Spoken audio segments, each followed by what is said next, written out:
Graça e paz, amados irmãos, são exatamente 3h40 da manhã e eu quero deixar para vocês aqui uma meditação, algo que eu tenho já há quase 20 anos, de forma sintática e analítica, dissertado, fazendo uma descrição, uma dissertação dentro das Escrituras, estudando a palavra de Deus de forma metódica, fundamentalista, fazendo cruzamentos, leituras de forma muito auspiciosa, em oração, que tem me trazido muitas preocupações, aflições, angústias, diante da leitura que fazemos nessa cristandade atual. Já fiz campanhas na congregação que eu sou responsável, no ajuntamento cujo qual Deus me confiou. Fiz campanhas dentro desses assuntos tão complicados, de dificuldade de compreensão. É preciso realmente mergulhar, chegar ao fundo da bateia do coração humano e um discernimento profuso da palavra de Deus através da revelação do Espírito. Hoje eu quero mais uma vez falar desse assunto que se torna talvez cansativo, exaustivo, a palavra adequada, que é aquela palavra aterrorizante que o Senhor Jesus Cristo ele faz para todos nós. Para mim, um dos textos mais cruciais, aterrorizante e de alta profundidade, que mostra o quanto Jesus Cristo estava focado e aprofundado, humanamente falando, dos acontecimentos do Antigo Testamento. Ele faz um relato sobre a mulher de Ló, em um momento contundente do seu discurso sobre o final de todas as coisas. Ele faz alusões ao dia de Noé, aos dias de Ló em Sodoma e Gomorra. Ele faz uma tríade, um conchavo, fecha toda essa sequência escatológica, nos chamando à advertência, à atenção à mulher de Ló.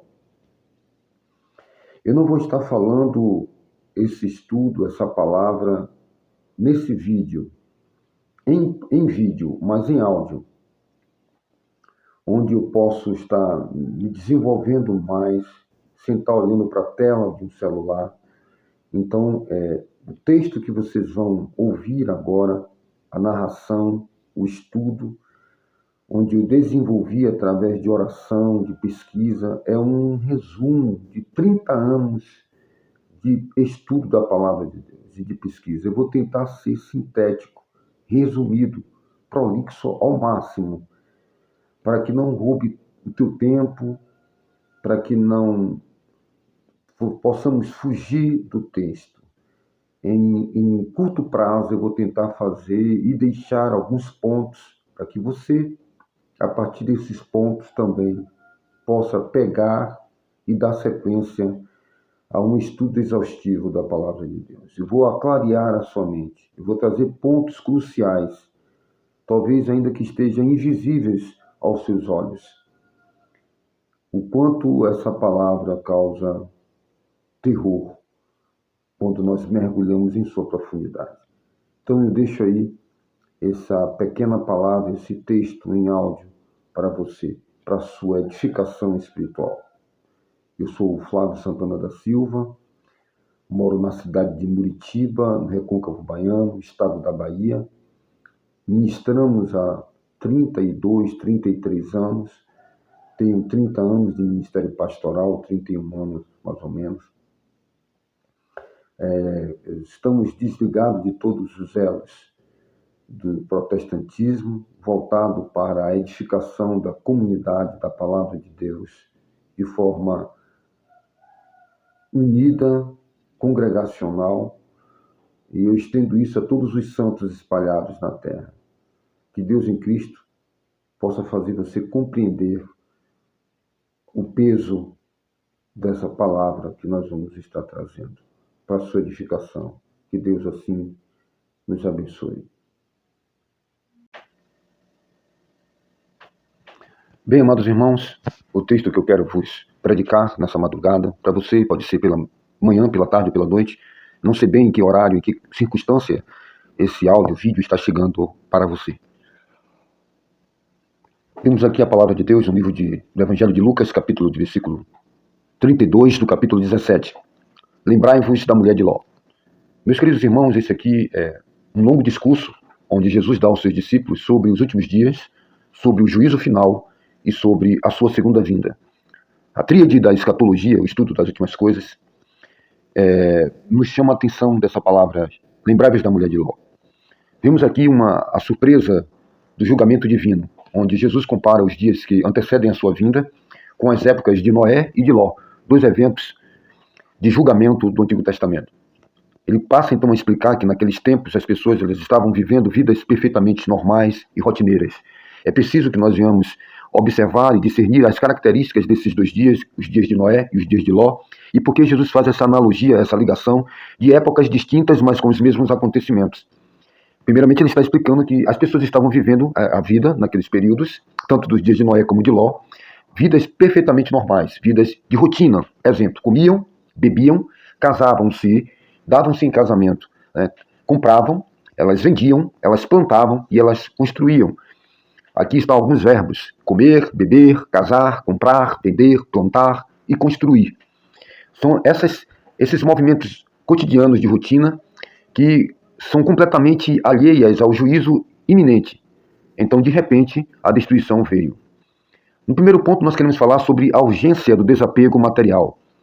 Porque antes de citar a mulher de Ló, Jesus ele já vem advertindo sobre a necessidade de uma fuga imediata e de um desapego total de todos os bens terrestres, quando o momento chegar. Esse momento ele descreve: naquele dia em que estiver no irado, tendo os seus bens dentro de sua casa, não desça para os tirar, e de igual modo, o que estiver no campo, não volte para trás. Esse texto de Lucas, capítulo 17, verso 31, traz muitas controvérsias entre os preteristas, progressistas, futuristas, aqueles que interpretam a palavra de Deus para o tempo atual de Jesus, aqueles que, a teologia que interpreta de forma escatológica para um período futuro, para um período presente, ali logo após a partida de Cristo, a entrada do general Tito. Há então várias interpretações, eu não quero entrar dentro disso aqui agora. Bem, mas é exatamente na frase seguinte, que é o versículo 32, que o Senhor Jesus Cristo ele ordena que nós devíamos nos lembrar da mulher de Ló. Ele diz: lembrai-vos da mulher de Ló. Essa palavra ela fica paralisada apenas naquele momento escatológico da entrada do general Tito, o que acontece 70 anos depois, como é interpretada por muitas teologias. Ou essa palavra tem um vigor para o final, é uma advertência para a igreja, é uma palavra, é um evangelho que não seria evangelho, que seria boas novas, seria uma palavra para a aliança de Deus com Moisés e o povo judeu, as tribos. Se a lei e os profetas duraram até João, Jesus veio trazer agora a nova aliança. Essa nova aliança não é para aqueles que o rejeitaram, no caso as 12 tribos. Essas palavras seriam para ali a realidade da tribo de Israel, ou o Senhor Jesus ali está no advento para com a igreja, a eclésia, tirada de fora, para dentro, o corpo de Cristo, para agora ser insertado na oliveira que é Israel. Aí fica essa pergunta. Eu, particularmente, creio que as palavras do Senhor Jesus Cristo é para o seu corpo, para a igreja, onde é implantada o reino de Deus, aos seus pequeninos, sendo que ainda a nação de Israel não reconhece Jesus como Cristo, como Messias. Então, naquele momento, ele está implantando a igreja, a sua palavra de edificação para o corpo de Cristo, para a igreja, aqueles que vão o abraçar. A advertência que ele faz no versículo 31, chamando a atenção de quem estiver no campo, quem estiver em cima da casa, buscar os bens, sob a fuga, é relacionada a um evento profético que acontece 70 anos depois, pela entrada do general Tito e a destruição de Jerusalém, ou a palavra de Deus que passa o céu e a terra, mas as suas palavras não vão de passar, ela vigora para todas as gerações. Ele está apontando um determinado momento, um momento de perseguição, um momento final, Quando ele fala, lembrai-vos da mulher de Ló, é uma marca para toda a igreja, o corpo de Cristo, em todas as gerações, aqueles que foram jogados aos leões, lembrai-vos da mulher de Ló, para que não olhe para trás naquele exato momento e volte ao velho homem. Quando ele diz lá na frente, aquele que quiser amar a sua vida, perdê-la, nós vamos falar isso um pouco aí à frente. Quando aqueles irmãos estavam sendo queimados, tanto na noite de Huguenote, já nos séculos adiante, século XVII, século XVI, século XVIII, em toda a perseguição, essa palavra, lembrai-vos da mulher de Ló, no momento que ela titubeia e olha para trás, ela tem um vigor, ela está vigorando, no caso, para toda a igreja do Senhor, em todos os momentos de perseguição. Pode ser que sim. Mas vamos lá o significado espiritual desse alerta. No livro de Gênesis, no capítulo 19, verso 26, nós sabemos que a mulher de Ló ela foi resgatada de Sodoma pelos anjos, mas ela então olhou para trás durante a fuga e foi transformada em uma estátua de sal. Nós aqui temos alguns contextos que Jesus deseja frisar ao resgatar essa história, lembrai-vos da mulher de Ló. Primeiro, o perigo da saudade do mundo. Ela saiu fisicamente de Sodoma, mas o seu coração e os seus desejos continuaram presos lá. Primeiro, a falsa segurança que nós queremos falar aqui nesta palavra. Ter privilégios espirituais, por exemplo, como ser casada com um homem justo e ser guiada por anjos. Né? O primeiro exemplo, você acha que a mulher de Ló, ela foi tirada de Sodoma e Gomorra porque ela era casada com Ló? Porque ela era mulher de um servo de Deus, de um homem justo? Ela não garantiu a sua salvação definitiva? Porque, na verdade, faltou a obediência, né, no último segundo de sua vida. Mas ela foi salva lá por causa de um pistolão? Eu creio que não, porque Deus é justo. Ele disse que não ia, quando Abraão está intercedendo, né, Abraão ele diz, você vai destruir o justo com o ímpio? Porém, aqui, Jesus ele conclui o raciocínio no versículo seguinte, resumindo perfeitamente esse contexto, quando ele diz, qualquer que procurar salvar a sua vida, perdê-la-á, e qualquer que a perder, salvá-la-á. Então, nesse versículo 33, o alerta de Jesus Cristo é para os seus seguidores. Não olhe então com nostalgia ou com apego para essa vida quando forem chamados para a salvação. Porém, nesse ponto aqui que nós queremos colocar, de que houve um privilégio para com a mulher de Ló por ser casada com um homem justo, é uma colocação imprecisa. Eu apenas quero chamar a sua atenção que nós não podemos reduzir o livramento da mulher de Ló a um mero reflexo do casamento com Ló. Esse ponto, teologicamente, que eu quero colocar aqui, é que Deus tem um compromisso inegociável com a justiça individual de cada um.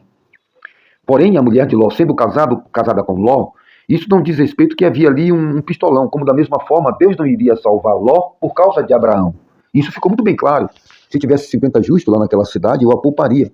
Aqui nos chama a atenção da individualidade da salvação. Paulo aos Romanos diz que cada um dará conta de si mesmo a Deus. Nessa própria conversa de Abraão com Deus, em Gênesis capítulo 18, ele deixa bem claro o caráter do Criador. Destruirás o justo com o ímpio? Longe de ti fazer tal coisa. Versículo 23 ao versículo 25, quando Abraão intercede. Então Deus aceitou poupar a cidade por amor aos justos que nela houvesse. Deus iria poupar a cidade. Se a mulher de Ló recebeu a ordem de escape e o toque físico dos anjos para sair de Sodoma, é porque, irmãos, sobre o critério divino estabelecido ali, ela também foi contada e validada naquele grupo de inocência, de justiça, em relação ali aos pecados extremos daquela cidade. Não só Ló, não só a mulher de Ló, mas como as duas filhas de Ló, elas foram contadas como justas e inocentes. E nós vamos falar sobre esses atributos de conduta, que naquele momento foi o critério de justiça para a salvação dessa família, dos pecados sórdidos e da concupiscência que era cometida em Sodoma e Gomorra. Aquela mulher ela não foi arrastada como uma bagagem desprovida de mérito, como se fosse uma bagagem de mão de Ló. Ela foi ativamente poupada pelo julgamento de Deus. O que nos mostra que o alerta de Jesus em Lucas capítulo 17, verso 32, é ainda muito mais profundo e trágico do que nós podemos imaginar dentro de uma ótica humana, que não houvesse justiça ou que não houvesse inocência. Aqui nós vimos que a justiça passada não garante a obediência presente. Ela era justa, ela era inocente, mas isso estava lá em Sodoma e Gomorra. Ali Ezequiel diz que o homem, saindo do seu ambiente de justiça e morrendo, praticando o pecado, o que conta para com Deus são as suas últimas obras, que as obras passadas não validam o presente. Você pode compreender isso. Quando o Senhor Jesus Cristo diz, apartai-vos de mim, vós que praticais a iniquidade, alguns dirão, mas nós expulsamos demônio, nós curamos enfermos, nós fizemos milagres, ou seja, isso está no pretérito do passado. o que conta para Jesus ali daquele grupo de obreiros, de ministros, de crentes que estavam ali vivendo uma apostasia, naquele exato momento apostático, era o que contava para Deus, não as suas obras do passado. Então ele diz: apartai-vos de mim, vós que praticais a iniquidade. Aquela mulher, ela possuía o atributo de justiça necessário para ser tirada de Sodoma. Ela passou no teste, que destruiu a cidade. No entanto, o erro daquela mulher ocorreu durante o processo de salvação. Aí então que eu entro, que o perigo da apostasia no último segundo.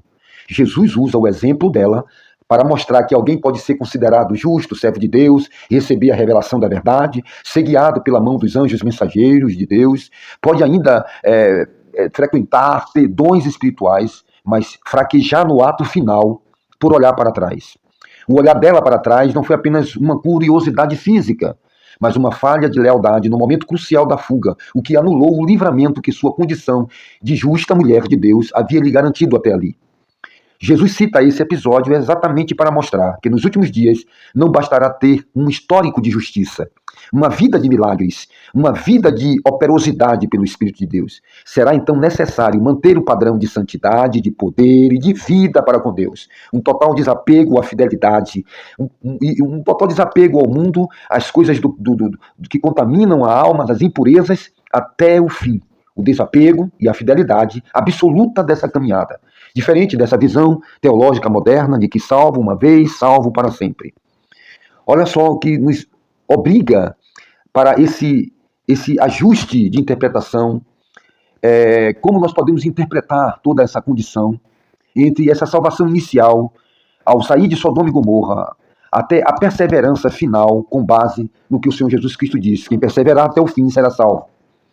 O significado exato, então, desse termo, olhar para trás, no idioma original do texto bíblico.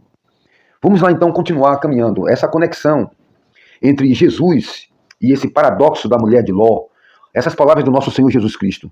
Eu faço aqui, então, esse paradoxo com as palavras do diabo para com Deus no livro de Jó. Eu toco nesse núcleo mais profundo da antropologia bíblica e faço essa ligação nesse meu estudo aqui. Esse é o ponto central de uma análise, é o conceito do que o diabo ele diz pele por pele e osso por osso, e tudo que o homem tem dará pela sua vida. Essa vida que o diabo ali fala com Deus é aquilo que os gregos eles chamam de psique. Essa palavra ela é usada de forma frequentemente no Novo Testamento e traduz como a vida que engloba a alma humana. É o ego, é as emoções, a mente, é o intuito de autopreservação terrena, biológica. É a arma que o diabo tem na mão, a carta, pele por pele, osso por osso, e tudo que o homem tem dará pela sua vida, o seu modo vivendis, o seu qual-status, a autopreservação biológica. Então, eu quero dividir e fazer uma dissertação teológica e existencial para responder a esse questionamento, a essa ligação que eu faço entre a palavra do diabo na tentação de Jó e como ele tenta combater a fidelidade de Jó, porque ali o diabo tinha matado os filhos de Jó, tinha acabado com todos os seus bens, com todas as suas proteções, e eu quero fazer uma ligação de uma tríade daquilo que o nosso irmão apóstolo João recebe a revelação na sua primeira epístola do capítulo 2, e no versículo 15 em diante, quando ele diz que tudo que há no mundo é concupiscência da carne, é concupiscência dos olhos e é soberba da vida. Não tem o amor do Pai, que todo aquele que ama o mundo, o amor do Pai não está nele. Eu faço uma tríade de ligação desse tripé de tentação que o diabo faz a Adão e Eva, que o diabo faz a Jó, e que o diabo faz ao Senhor Jesus Cristo no deserto, concupiscência dos olhos, concupiscência da carne e soberba da vida. Então aqui eu faço uma dissertação teológica e existencial de forma antropológica e revelada pelo Espírito nesses 30 anos de desbruçamento dentro dessa profundidade espiritual. A primeira coisa que eu quero falar para você é o embate psicológico. O diabo, ele faz esse embate psicológico entre Jesus, Jó e o Evangelho.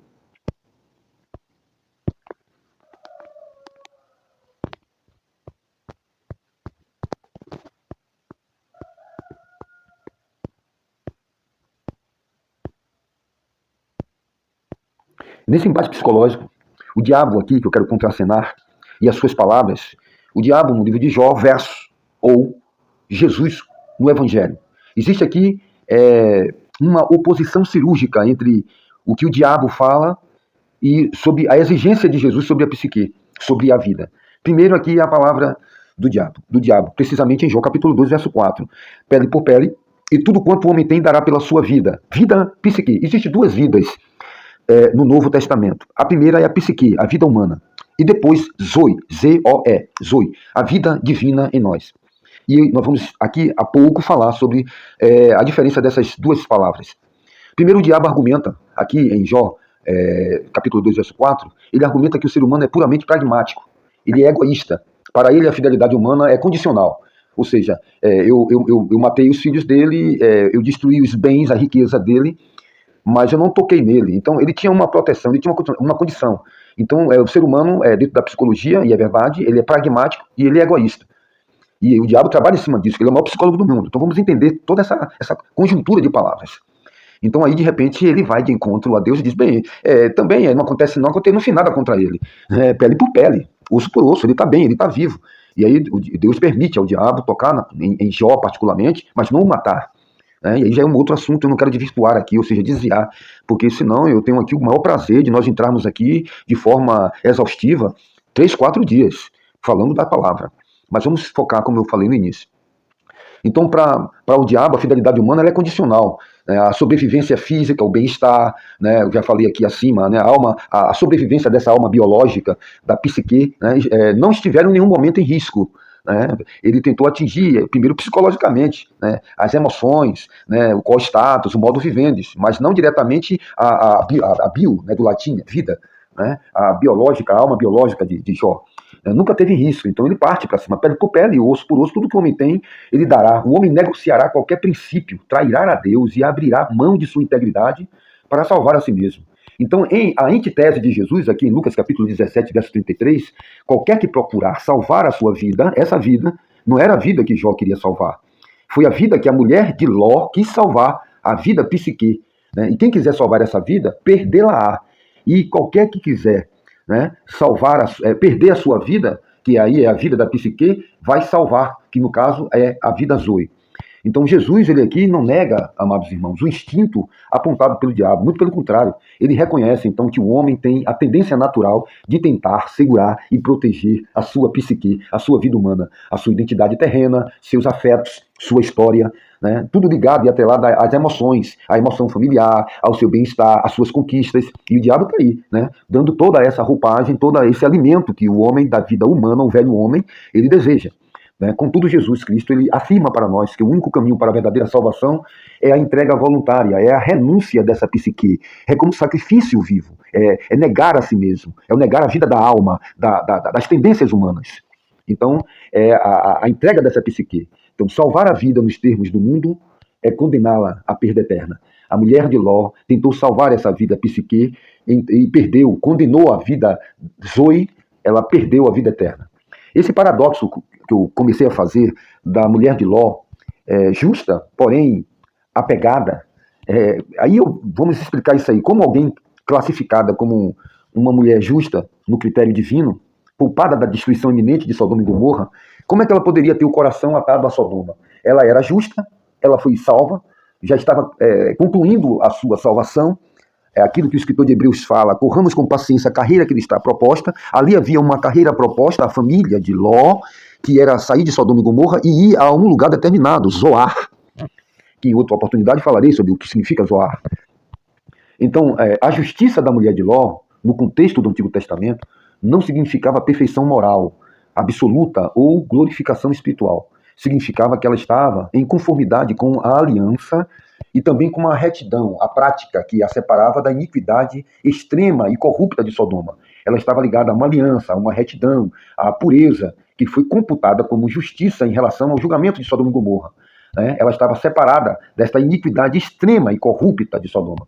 Ela não participava das abominações da cidade. No entanto, a advertência de Jesus sobre o tesouro, aqui, onde estiver o vosso tesouro, que está lá em Mateus capítulo 6, verso 21, onde estiver o vosso tesouro, ali estará também o vosso coração. Veja como a palavra de Deus ela vem ligando os pontos. Naquele exato momento, o tesouro da mulher de Ló não estava na Zoe, na vida eterna, em compreender a carreira que estava proposta. Ela estava interpretando completamente diferente. E ali, naquele momento, ela revela que a justiça legal, ou posicional, não blinda o coração contra a sedução sutil do ambiente. Ela era justa para não pecar, como os sodomitas, mas ela era humana o suficiente para transferir sua identidade, a psique, para o conforto, para o status, para as relações, para a estabilidade que foi construída naquela cultura. Veja bem, Preste bem atenção nas minhas colocações de palavras aqui. Lembre-se que Jesus disse, assim como foi nos dias de Noé, assim como foi nos dias de Sodoma. Ali foi construído toda uma estrutura, uma estabilidade. Compravam, negociavam, comiam, casavam, davam-se em casamento. Observe como era o cotidiano. Ali foi construído uma estabilidade, um relacionamento, um conforto. É a psique. O coração dela estava necessariamente corrompido pela perversão de Sodoma, mas estava ancorado, ou seja, na vida da mulher de Ló, o coração dela não estava necessariamente corrompido, não estava pervertido, como Sodoma estava, mas estava ancorado no cos-status, na preservação da alma. Quando o Senhor Jesus Cristo diz que os vossos corações não se carreguem com as coisas desta vida, com a comida, com os prazeres, com a embriaguez, ele aponta para a mulher de Ló, que era uma mulher justa, que não estava necessariamente corrompida pela perversão de Sodoma, mas estava ancorada nela, estava desbruçada, porque ali construíram uma relação voltada ao coração carregado dos prazeres, da estabilidade, da zona de conforto, no modo vivendis, no cos-status. E justamente é isso que Jesus nos chama a atenção. O que levou ela a olhar para trás? Sua pergunta traz aqui, né, a minha colocação, né, a pergunta que eu faço, o que levou aquela mulher a olhar para trás? O que foi que levou ela a olhar para trás? Como é que isso está no original do hebraico, do texto escrito? Né? O que é que fez ela olhar para trás, sendo que ela é essa mulher justa? Né? Ali existe coisas que sobrepõem-se sobre camadas dessa tragédia humana. A primeira coisa que eu quero aqui falar é a curiosidade dela e a instabilidade humana que eu quero colocar. Primeiro, ela olha para trás, e quando ela olha para trás, ou o olhar dela para trás, não foi meramente um reflexo mecânico, né? Não foi um reflexo mecânico, ou uma curiosidade científica, né? No hebraico lá de Gênesis, no capítulo 19, 26, né, quando usa o verbo nabat, ou seja, olhar, né? Olhar indica então um olhar de intensa consideração. Olha que concupiscência dos olhos. O diabo disse, né, Satanás, lá, essa tríade que eu faço essa alusão a 1 João capítulo 2, verso 15, que é uma revelação, tudo que é no mundo concupiscência dos olhos, olha como essa árvore, esse fruto é bonito. E ela olhou e viu que era bom para se comer, concupiscência da carne, comida, bebida. Né? Então, veja que há um olhar de intensa consideração, uma atenção e um apego. Ela há não um vislumbre rápido. Representa aqui a instabilidade do ser humano em perseverar sob pressão. Há uma instabilidade que, sob pressão, você pode não perseverar. Né? Você pode ser instável, então você pode entrar em colapso. Diante desse colapso que estava acontecendo ali em Sodoma e Gomorra, diante do colapso do mundo que ela conhecia, a sua mente vacilou. A instabilidade humana, da vida, da psique humana, tende a buscar o que é visível, tangível, né? Uma experiência empírica. Uma experiência familiar, né? Quando ela queria ver o invisível. A fé no futuro com Deus, ela exige um caminhar no escuro. E naquele momento ali, ela olha para trás. Há uma falha na perspectiva do futuro de olhar para frente. Sodoma estava queimando, estava sendo destruída, mas na mente da mulher de Ló, o que estava diante dela era o que? Era o deserto, era a caverna, era o desconhecido, era uma campina, uma montanha, uma pequena cidade, Zoar, no alto da montanha. Então ela parecia psicologicamente mais aterrorizante do que o passado que se desfazia, né? Parecia para ela muito mais aterrorizante aquilo que estava diante dela do que estava atrás sendo destruído. Então ela tentou segurar a sua vida, a psique que estava perdendo essa estabilidade, estava perdendo o seu tesouro, e ela estava perdendo isso. Então ela é exatamente como o diabo previu, ou seja, sabe como psicólogo, ele estar aqui, ele previu em Jó, no momento do desespero. Ele contou com esse instinto humano de preservação, de tentar se agarrar ao que considera a sua pele, a psique, a sua base de sobrevivência. E então essa salvação, como continuidade de processo, quem perseverar até o fim será salvo, não é? Salvo uma vez, salvo para sempre, é o grande ponto teológico, né, que culmina a minha reflexão. A salvação, ela não é um bilhete estático, adquirido para você viver como você bem entende. Ela é uma caminhada de perseverança contínua. O episódio da mulher de Ló destrói a ilusão de uma segurança espiritual baseada em privilégios do passado. Ela experimentou a intercessão de Abraão, ela experimentou a visitação e o aviso profético dos anjos, que pegou-a na mão, o toque físico dos mensageiros que arrancaram ela pela mão, né? Gênesis capítulo 19, se não fala a memória, verso 16, diz que eles estavam retardados, estavam lentos no que diz respeito à dinâmica da salvação. Então, ali vem a mulher de Ló, vem toda a família, ela estava na rota de fuga, ela estava geometricamente, preste atenção, geometricamente fora de Sodoma, mas o seu coração geograficamente estava a caminho da salvação. E qual foi o seu erro? Foi justamente tratar o livramento como algo garantido. Né? O livramento já está garantido.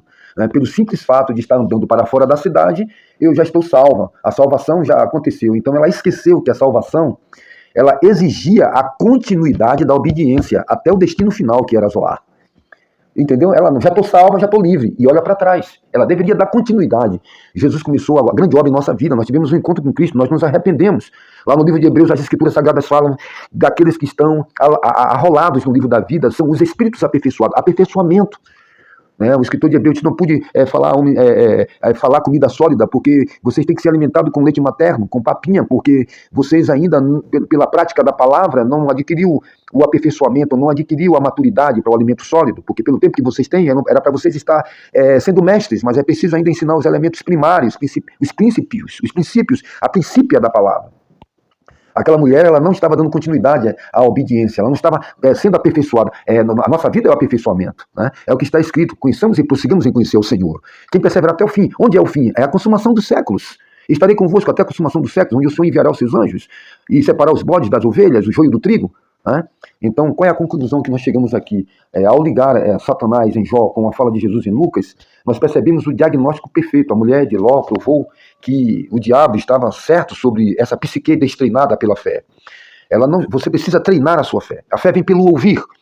Obviamente, eu vou abrir um leque para explicar. O seu ouvido, ela tem uma função de escutar. Por exemplo, eu vou bater aqui na mesa. Você está escutando. Se eu tivesse no código Morse, quero o telex, você ia decodificar a primeira batida. A, B, C, D. E aí você ia entender que eu poderia estar falando com você e você ia decodificar. Então eu ia dizer, você escutou a zoada, mas você não discerniu ela. Ou seja, você tem na sua função auditiva a bigorna, martelo, o caracol, o labirinto. São um sistema auditivo. Quando eu faço, pergunto, você escutou? Você diz, eu escutei. Mas se eu perguntar, você ouviu? Não, você não ouviu, porque você não entendeu. A palavra ouvir e a vossa alma viverá, ela tem um significado. Jesus diz, quem tem ouvidos para ouvir, ouça.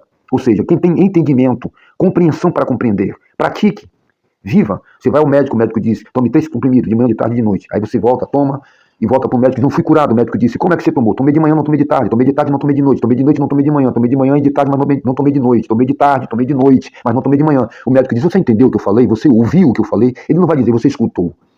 Porque essa é uma função natural e cognitiva. Eu ouço alguém falar em inglês, eu não estou ouvindo ela, eu estou escutando frequência auditiva, sonora, ondas sonoras, frequência sonora, né? Então a fé vem pelo ouvir a palavra de Deus, ou seja, praticar a palavra de Deus. Ouvir, a vossa alma viverá, pratique, a vossa alma viverá. Né? Então, voltando diante dessa perda total, né, do osso e da pele, né? Os bens, aquela mulher não tinha uma fé desenvolvida, ela estava com uma fé destreinada, a psique.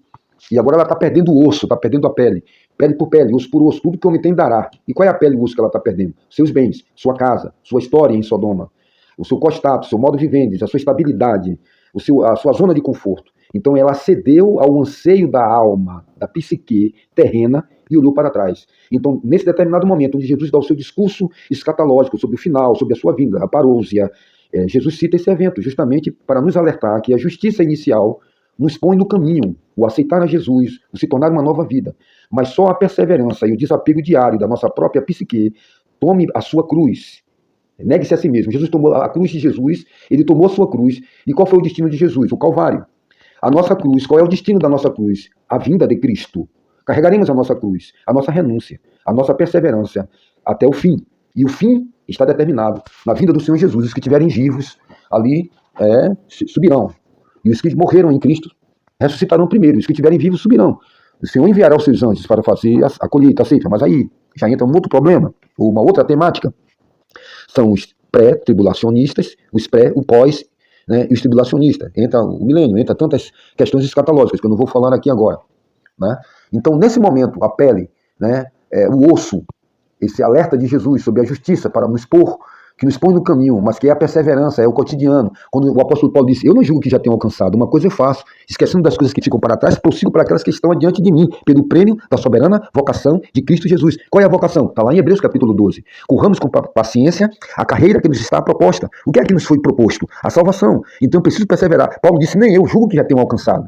Ora, ele está dizendo sobre o aperfeiçoamento. Ele fala aos Efésios dizendo até que atinjamos a maturidade da estrutura do varão perfeito, a maturidade de Cristo Jesus, o homem perfeito, os espíritos aperfeiçoados lá de Hebreus, arrolados no livro da vida, né? E aqui então, a perseverança é esse desapego diário da nossa própria vida humana.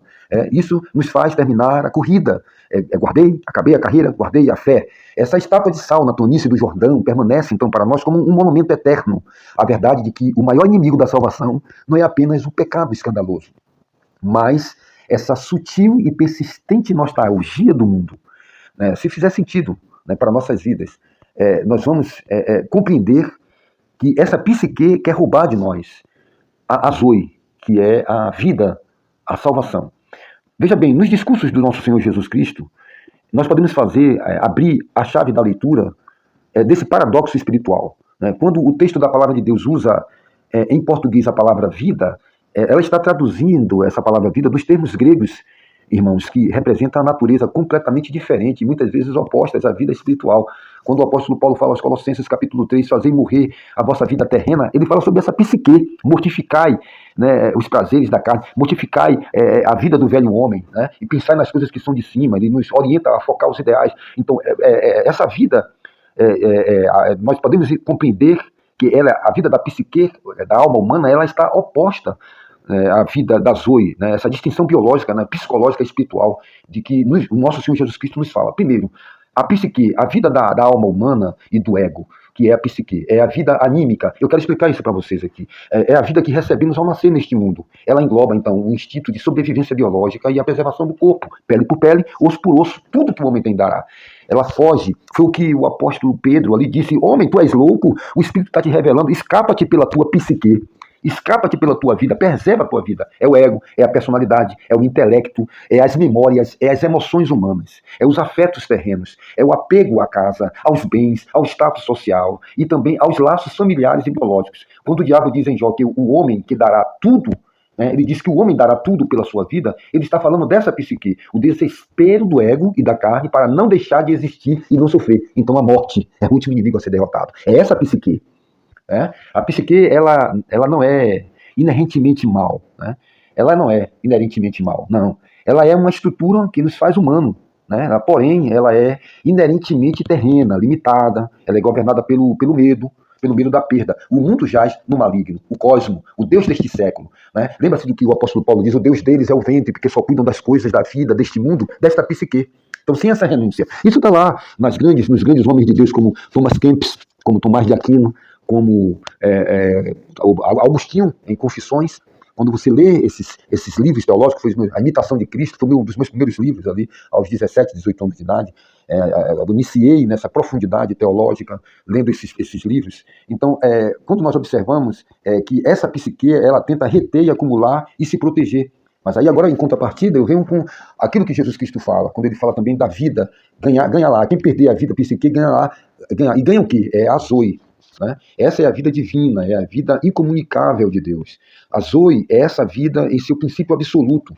Ela está lá no Novo Testamento, ela se refere exclusivamente à vida de Deus em nós, uma nova vida, uma nova criatura. Essa é a zoe, uma vida que ela não é gerada, que nasce da carne, é psique, é espermatozoide ovulando o útero no período ali de 7 dias do tecido esponjoso, cheio de sangue. Né? Ali, antes da menstruação, ela recebe o espermatozoide que vai ovular. Quem nasce da carne é carne, quem nasce do espírito é espírito. Essa vida ela é gerada, ela é zoe. A palavra rema, a palavra de vida, ela não tem fim. Ela não depende de fatores biológicos. Aí aqui eu me emociono, né? Ela é absolutamente indestrutível. Essa é a vida espiritual que Jesus traz do céu. Eu vim para que tenham vida, que tenham zoe, né? E a tenham em abundância. Né? Você vê lá João capítulo 10, verso 10. Né? É sobre isso que eu falo. Né? Ela não é uma extensão da vida humana. É necessário nascer de novo, né? Ela é uma nova natureza, implantada no ser humano pelo Espírito Santo, através do arrependimento. Né? E é aí que eu entro, enquanto a psique se alimenta de pão, e nem só de pão, viverá o homem. Olha que maravilha. né? Como a palavra da ciência, ela vai se entrelaçando, né? Ela é o conforto, né? Essa vida humana que alimenta-se de pão, é o conforto, são as posses, é o status, é o modo vivendi, é o belo carro, é o belo relógio, é o belo perfume, né? Mas a Zoe não, a Zoe se alimenta da comunhão com o Pai, e eu e o Pai somos um. A Zoe se alimenta da comunhão com o Pai e da obediência à sua vontade, aquele que tem a minha palavra e pratica e obedece, esse é o que me ama. Então eu quero falar sobre o paradoxo, né? O confronto entre a psique e a Zoe. Né? Ao entendermos, então, esses dois conceitos, a frase de Jesus em Lucas, capítulo 17, versículo 33, ela ganha uma tradução técnica e cirúrgica. Né? Qualquer que procurar salvar a sua vida, a psique, né? A psique, a vida terrena, o ego, ela perdê-la-á. E qualquer que perder a sua psique, salvará a sua Zoe, a sua vida eterna, a sua vida divina. Jesus está dizendo que há incompatibilidade de tráfego no coração humano. Você não pode reter o controle da sua psique e ao mesmo tempo desfrutar da Zoe. Ninguém pode servir a dois senhores. Para que a vida de Deus, Zoe, se manifeste e governe o homem, a vida do ego, psique, precisa aceitar ser perdida, contraída e submetida. Paulo compreendeu isso e disse, não mais vivo eu, não mais vive a psique, não mais vive a alma. Agora, Cristo vive em mim, Zoe vive em mim, a vida divina vive em mim. Entendeu? Esse é o exemplo da mulher de Ló, sob esta ótica. Quando a mulher de Ló olhou para trás, houve um conflito brutal dentro dela. A sua Zoe, a vida espiritual, iniciada pelo livramento divino, com os anjos arrastando ela, e pela obediência inicial que ela teve, exigia que ela olhasse para a frente, para o invisível, para o futuro com Deus. Mas a sua psique, a sua vida, a sua memória de Sodoma, o seu conforto do seu lar, a sua identidade social na cidade, o medo do deserto, desconhecido, gritou mais alto. No momento da pressão, ela tentou salvar a psique. Ela se segurou na pele e no osso, segurar o seu passado, suas afeições e o seu ego. O resultado foi a perda de tudo. Ela perdeu a psique, morreu fisicamente e perdeu a Zoe. Cessou sua caminhada de salvação. Quem perseverar até o fim será salvo. A ilustração do grão de trigo, em João capítulo 12, verso 25, essa metáfora biológica perfeita para explicar essa transição entre dois tipos de vida. Quem ama a sua psique perderá, mas quem odeia a sua psique neste mundo, guardá-la para a Zoe, para a vida eterna. Se o grão de trigo caindo na terra não morrer, fica ele só, mas se morrer, dá muito fruto. A casca do grão de trigo é a psique, meus amados irmãos, é a vida da alma. Ela protege o grão. Ela dá forma a ele e o mantém seguro do celeiro. É essa casquinha lá, é a palha. Se o grão se recusa a perder a casca, fica protegido. A sua psique fica protegida, a água não entra para produzir, para matar a semente desaparece. Então ela permanece estéril, meu amado, sozinho, e eventualmente ela vai apodrecer. Mas se ela for lançada na terra, se essa casca apodrece, vira pó, a vida secreta que está escondida lá dentro, a Zoe, o germe reprodutor, não é verme, não, é germe de germinar. Ela vai brotar, se multiplicar em uma colheita abundante, de uma escala abundante, de uma terra fértil, que produz. Então eu quero fechar esse ciclo com uma conclusão exegética. O erro humano mais comum que nós temos, amados, é que a mulher de Ló ilustra com precisão esse erro humano nosso e comum, que é tentar usar Deus apenas para melhorar, para crescer, para prosperar, para campanhas religiosas. É para tentar proteger e abençoar a nossa vida humana, nossa vida terrena, nossos planos, nossas riquezas, sem nunca permitir que ela morra. Nós estamos aí possuindo riquezas no mundo onde o ladrão rouba, onde a ferrugem corrompe. Nós não queremos que isso tudo morra de uma vez por todas para dar lugar a Zoe. Era isso que estava a igreja, era isso que estavam os discípulos. Eles não estavam preocupados, nós perdemos tudo, mas temos Zoe. O leão vai comer a casca do trigo, não importa. Vamos cantar, vamos adorar. Não importa, estou sendo queimado na fogueira, coloque mais fogo, glória a Deus, Savonarola e outros homens de Deus, porque estava no Zoe, estava na vida, não estava preocupado com a casca como a mulher de Ló. Então o diabo sempre esteve certo. Ele é o psicólogo. Ele em Jó dá a nota que o homem natural idolatra. A idolatria, a sua própria psique, a sua própria vida. Mas então o nosso Senhor Jesus Cristo quebra esta lógica ao apresentar homens e mulheres que estão cheios de Zoe, que são capazes de entregar sua própria carne, sua própria vida, seus bens e seu ego por amor ao reino de Deus. Vós estáis do mundo, mas não sois do mundo. Tem que cessar. Enquanto aí essa falsa cristandade ensina você a fortalecer o seu ego, a sua carne, o seu carro, os seus bens. Meu querido, se você então deseja entender como é que os apóstolos dividem o ser humano em um ser psíquico, um homem natural, e o pneumático, o homem espiritual. Se você quer então odiar a sua própria vida, na própria linguagem semítica de Jesus, nós podemos sim, nós podemos entregar, nós podemos entregar toda a nossa vida ao Zoe, a vida de Deus, a vida eterna. Quando Cristo disse, lembrai-vos da mulher de Ló, lembrai-vos da mulher de Ló, ele quer dizer sobre isso.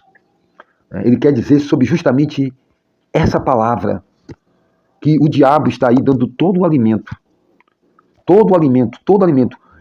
O diabo, ele é essa criatura de uma inteligência sobre-humana, como eu sempre tenho falado, há 33 anos de mensagem, 32 anos de pregação. Ele está aí há milênios de observação clínica do comportamento humano, dentro da sociologia, da história, da psicologia, da psicanálise, da psiquiatria, de todas as ciências sociais humanas, de forma cirúrgica, humana, com conhecimento das fraquezas da nossa carne. Quando Satanás apresenta no capítulo 2, verso 4 de Jó, ele não traz uma tese, ele traz uma constatação de uma lei psicológica e biológica infalível sobre a raça humana decaída. É um diagnóstico cirúrgico da psique. Se nós analisarmos por esse ângulo de inteligência milenar do diabo, a profundidade do embate fica ainda maior se nós observarmos. Quando diz lembrai-vos da mulher de Ló, quando nós fazemos essa analogia desse tripé entre essa vida psique humana, Zoe, em todo o combate da tentação, das dificuldades humanas, nós chegamos a uma realidade que o diabo, ele exatamente sabe como é que funciona a nossa vida humana, a queda. Ele sabe o instinto de sobrevivência, a preservação da pele, da biologia e do ego. É a força mais poderosa do homem natural. Ele viu reis traírem nações, ele viu profetas vacilarem, ele viu heróis se corromperem para salvar a própria pele. Portanto, quando ele diz tudo que o homem tem dará pela sua vida, ele realmente, amados irmãos, está verbalizando uma regra geral da qual ele raramente viu exceções. A psique humana, não brinque com você, não brinque com o ser humano. Eu sempre tenho dito, ninguém é melhor que Hitler. Deus encerrou os homens no pecado do primeiro Adão. Todos pecaram, desconstituídos estão da glória de Deus.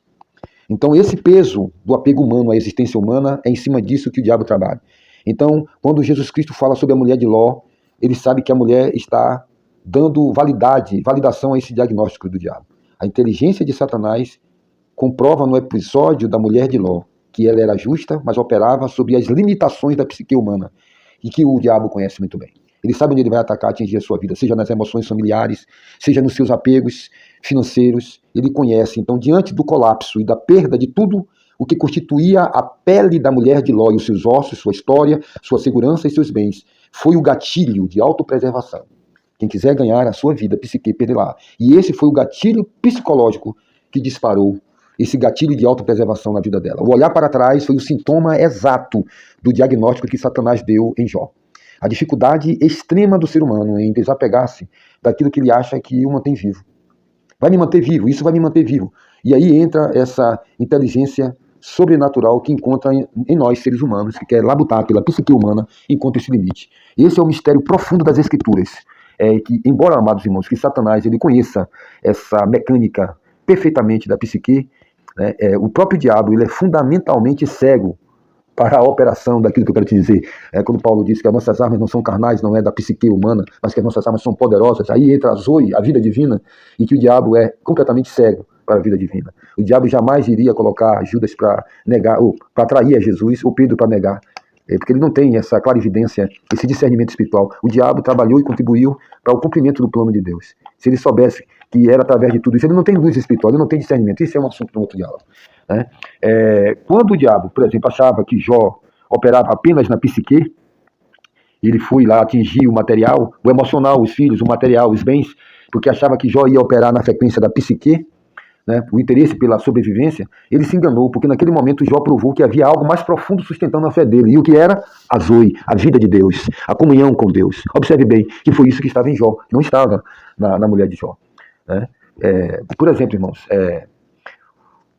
o diabo talvez ele achava que a mulher de Ló terminaria a fuga, porque o instinto de sobrevivência biológica a faria correr, mas o apego emocional dela, a velha vida, sabotou a própria fuga. Talvez o próprio diabo achava, ela vai querer escapar, ela não quer morrer. Mas aí é que está, irmãos. Aí é que está.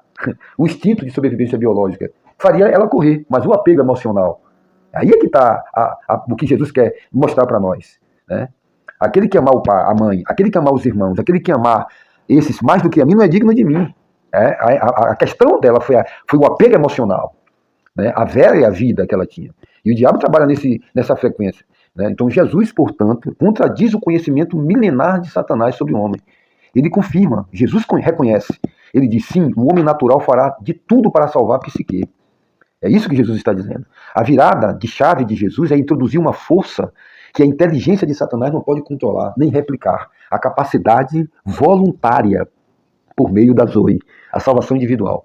Quebrar essa lei da pele e entregar a própria vida por amor a Deus. Aqueles, como disse o apóstolo Paulo em Gálatas, aqueles que amam a Deus crucificarão a carne, a própria vida, a própria psique, os próprios desejos, né, com as suas paixões. Né? Esse é amor à vida. Amigo, irmão, eu quero agradecer você por estar aqui e odiar a própria vida, né? Dando a você essa palavra, essa conexão que eu fiz aqui, entendeu? Essa exegese bíblica. Você vê que o próprio apóstolo Pedro ele faz essa revelação sobre Ló, né, que poucas pessoas notam, está lá em 2 Pedro capítulo 2, versos 7 e 8, onde ele afirma que Deus livrou o justo Ló, que atribulado pela vida, que via ali, a vida dissoluta daquelas pessoas rebeldes. Ele acrescenta que Ló, que Jó era, né, que Jó era um homem justo, né? Ele afligia todos os dias a sua alma. E nós fazemos aqui, eu fiz uma alusão de Ló e Jó, a aflição diária da alma de Ló, que se conecta perfeitamente à postura de Jó, né? Eu quero agradecer a você por ter ficado até aqui esse momento, esses minutos comigo nessa meditação, e vou fechar aqui, né, fazendo essa ligação de Ló e Jó, né? Só muda 2 letras, né? Que maravilha, né? Ló, Jó, né? Ele sacrificava, né? Diz que Jó sacrificava, né, continuamente por seus filhos, temendo que ele tivesse pecado em seus corações. Jó 1,5. E Ló afligia sua alma com orações e jejuns, de ver e ouvir e estar ali naquele ambiente. Ambos operavam em uma frequência espiritual idêntica. Qual era? Zoe, a vida de Deus. Né? Rema, a palavra de Deus e vida. Então eu quero aqui encerrar descrevendo o que liga, a virtude que liga Jó e Ló no nível de Zoe, a vida divina, um único lugar onde o desapego e a renúncia real se torna possível, só com a vida de Deus. A virtude da santa incompatibilidade, né? A aflição da psique pela Zoe. Né? A primeira virtude que une Jó e Ló é a dor espiritual diante do pecado. Você vê que tanto Jó sacrificava por causa dos filhos, ele tinha essa preocupação, como Ló também atribulava. Sendo atribulado, orava, jejuava. Né? O homem natural, então, governado pela psique, ele adapta-se facilmente ao ambiente. Se esse ambiente lhe oferecer conforto físico, riqueza e segurança, como Sodoma e Gomorra oferecia a Ló, e como a terra de Uz oferecia a Jó, né? Então, aí entra essa frequência. Mas quando Ló e Jó possuíam a Zoe pulsando em seu espírito, tudo muda. A Zoe, amados irmãos, é a própria santidade de Deus em nós, a vida de Deus em nós. Por isso, então, que a Zoe de Ló chocava-se contra a cultura de Sodoma, ele atribulava a sua vida. Ele, tendo a sua vida atribulada, ele afligia a sua alma. O termo grego aqui, amados, para aflição aqui é basanizo, ou bassanizou, né? Evoca, então, essa ideia de tortura. Eu pesquisei muito sobre essa palavra, dessa aflição que é esse termo, né? Bassanizou, que significa, que dá a ideia de tortura, né? A ideia de um tribunal interno dentro dele, de computes, né? Então Ló sofria em Sodoma. Né? Da mesma forma, Jó não se deslumbrava com sua opulência. Ele vivia em constante temor e intercessão, né? Produzindo ali sacrifício até mesmo por seus filhos. Essa virtude comum a ambos, tanto a Ló como a Jó, é que o coração deles não encontrava repouso na matéria, não encontrava prazer no mundo. Estavam no mundo, mas não eram do mundo. Eles moravam no mundo, mas os seus espíritos rejeitavam a pátria terrena. Aí eu entro com você nessa maravilha, né? Que o reino de Deus está dentro de nós.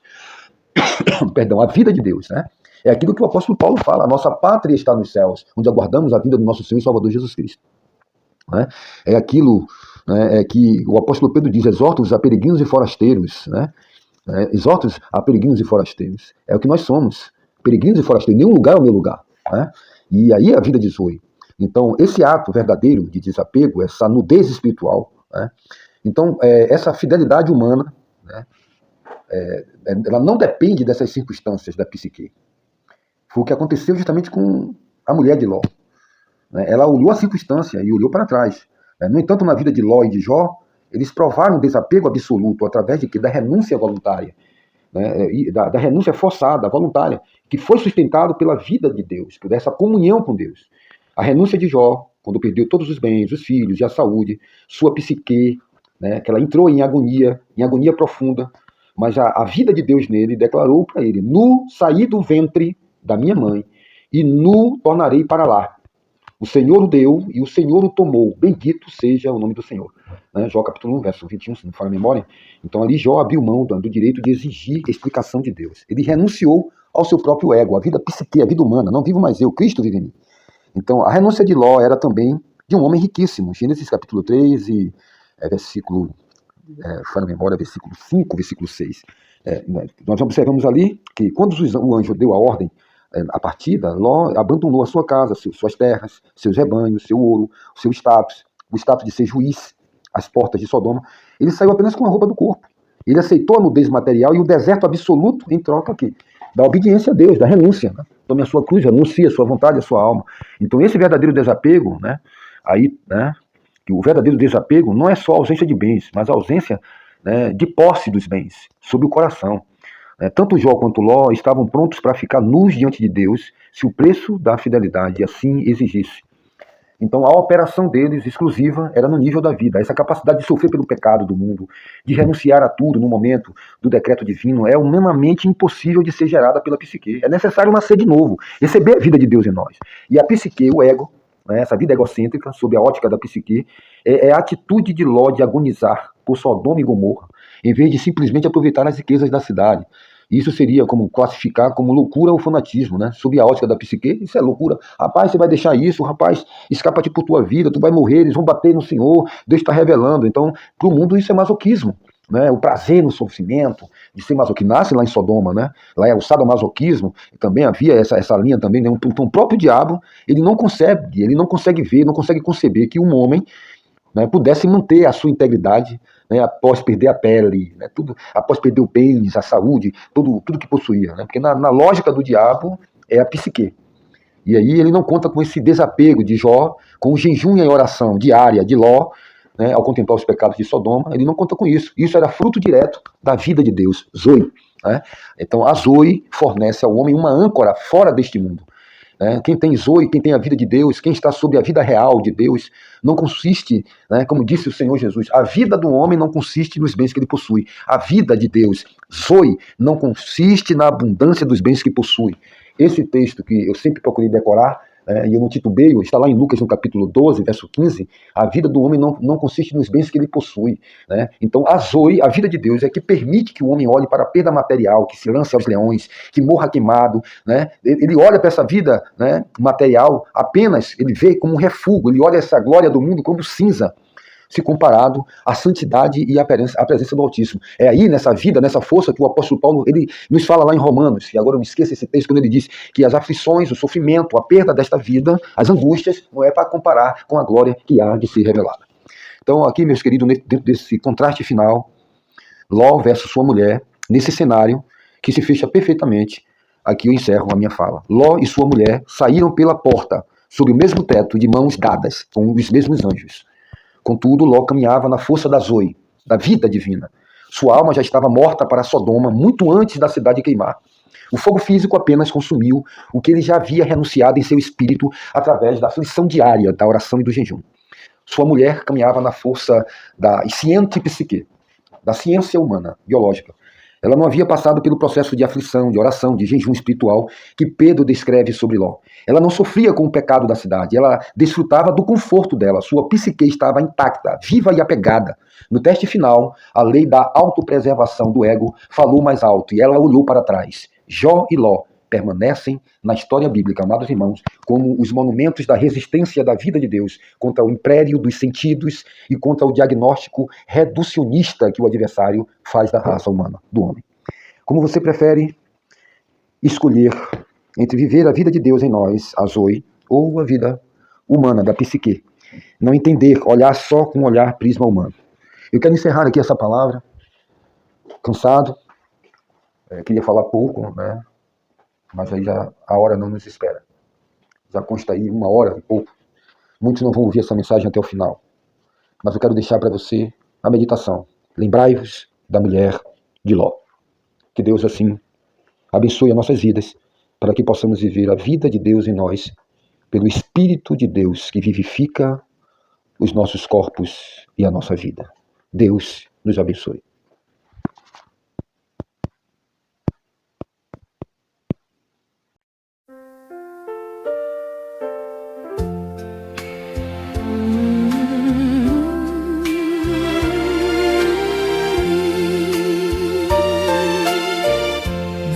solidão do horto em flor,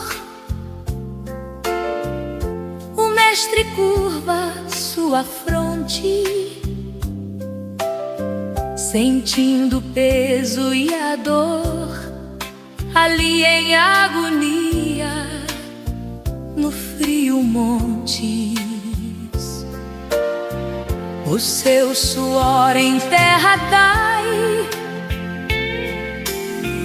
em gotas rubras de agonia.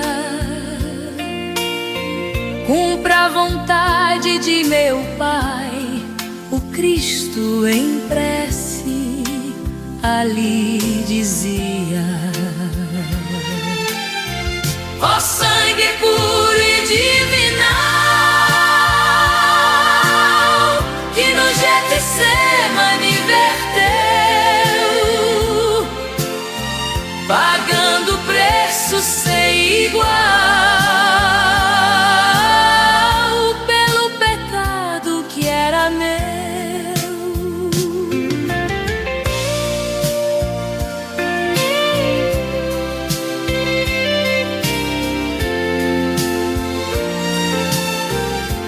Anjos descem para o servir, naquela hora de pavor, pois ele tinha que cumprir o plano do Pai, o Senhor. Ninguém podia lhe amparar, só sem o cálice de amargura bebeu, para minha alma resgatar o Rei da Glória, no Calvário